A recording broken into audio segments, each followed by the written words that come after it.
गावताच्या गंजीत जाळला महिलेचा मृतदेह, पण मेलेली बाई व्हिडिओ कॉलवर जिवंत कशी?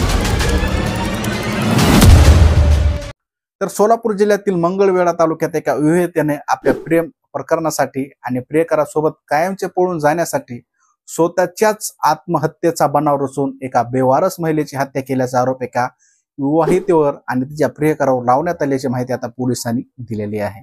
तर 14 जुलै रोजी ही घटना घडलेली आहे। या प्रकरणी आरोपी विवाहित आणि तिचा प्रियकर अटक करण्यात आलेली आहे।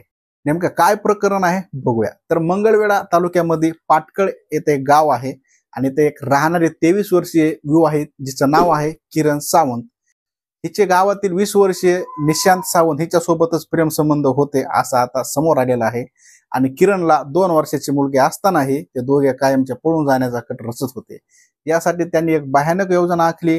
पोलिसांनी दिलेल्या माहितीनुसार किरणने आत्महत्या केल्याचा बनाव रचायचा आणि त्यासाठी दुसऱ्याच कोणातरी एका मृतदेह महिलेचा वापरायचा आणि सर्वांची दिशाभूल करून आपण दोघांना पळून जायचा।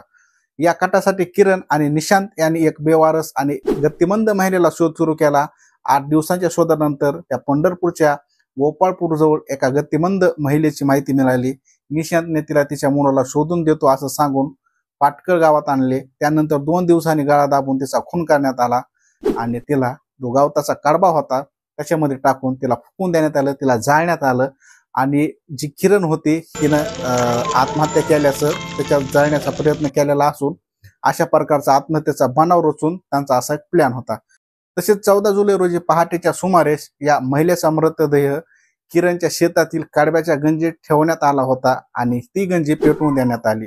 आत्महत्येचा बनाव खरा वाटला यासाठी किरणने आपला मोबाईल फोन मृत महिलेच्या अंगावर ठेवला होता।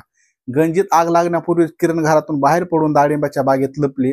आग लागल्यानंतर परिसरातील लोक जमा झाले आणि गंजीत जळालेल्या मृतदेहावरून किरणनेच आत्महत्या केल्याचं सगळीकडे ही माहिती पसरली।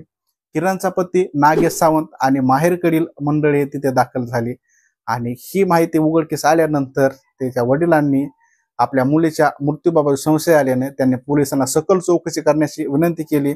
मग पोलिसांनी तपास सुरू केला आणि तपासामध्ये असं समजलं की जळालेल्या मृत शेजारी सापडलेल्या मोबाईल फोनवरून त्यांना संशय आला। फोनचा CDR वरून फोनचे निशांत सावंतला ताब्यात घेतलं। सुरुवातीला त्याने दिशाभूल करण्याचा प्रयत्न केला पण नंतर त्याने सत्य कबूल केलेलं आहे। निशांतने पोलिसांना सांगितलं की आत्महत्या करणारी जी विवाहित महिला आहे ती मिळालेली नाही, जिवंतच आहे।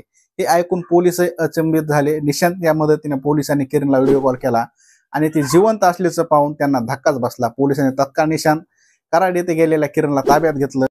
या प्रकरणाची माहिती देताना मंगळवेढा पोलीस ठाण्याचे पोलीस निरीक्षक दत्तात्रय बोरेगडे म्हणाले 14 जुलै रोजी मोजे पाटकळ या गावी एका विवाहित महिलेच्या कडब्याच्या गंजीत होरपळून मरण पावल्याची माहिती पोलीस ठाण्याला मिळाली। त्या माहितीच्या आधारे आम्ही घटनास्थळी जाऊन पाहणी केली। घटनास्थळावरून असं समजलं की मृत महिला ही किरण सावंत असून ती भाजून मयत पावली आहे। त्याबाबत किरण सावंतच्या वडिलांनी दिलेल्या तक्रारीवरून अकस्मात मृत्यूची तक्रार दाखल करण्यात आली।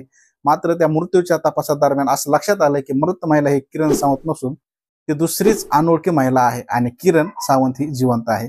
आणखी खोला जाऊन तपास केला असता असं कळलं किरण सावंत आणि तिचा प्रियकर निशांत सावंत या दोघांनी पळून जाऊन कायमचे एकत्र राहण्यासाठी व नातेवाईकांना किरणचा मृत्यू झाला असं भासवण्यासाठी त्यांनी हा कट रचला होता आणि एक अनोळखी महिलेचा खून करून या मृतदेह घटनास्थळी कडब्याच्या गंजीमध्ये ठेवला।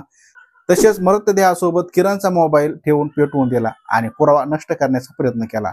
सध्या दोन्ही आरोपींना अटक करण्यात आली असून अनोळखी मृत महिलेची ओळख पटवण्यासाठी आता तपास सुरू केला गेलेला आहे। सहसाथीदारावर ही कठोरात कठोर कारवाई करून कुटुंबाला न्याय मिळवून द्यावा अशी मागणी किरणच्या पती नागेश सावंत यांनी केलेली आहे। या प्रकरणी बोलताना किरण सावंत हिचा पती नागेश सावंत यांनी सांगितलं की पहाटे आमची कडब्याची गंजी पेटली होती। गंजी पेटली असं सांगत आल्यावर आम्हाला कळलं, तेव्हा तिकडे धावत गेलो आणि गंजी विझवण्याचा प्रयत्न केला असता आम्हाला त्यात एक मृतदेह आढळून आला। तो मृतदेह माझ्या बायकोचा असेल असं वाटलं होतं पण नंतर तो मृतदेह किरणच्या नसल्याचं कळालं। आमचं कुटुंब भीतीच्या छायेत आहे। आरोपी सहसाथीदारावर कठोरात कठोर कारवाई करून कुटुंबाला न्याय मिळवून द्यावा अशी आमची मागणी आहे असं नागेश यांनी सांगितलेलं आहे। पोलिसांनी या प्रकरणात किरण सावंत आणि निशांत सावंत यांना अटक केली असून त्यांच्यावर खुनाचा गुन्हा दाखल करण्यात आलेला आहे।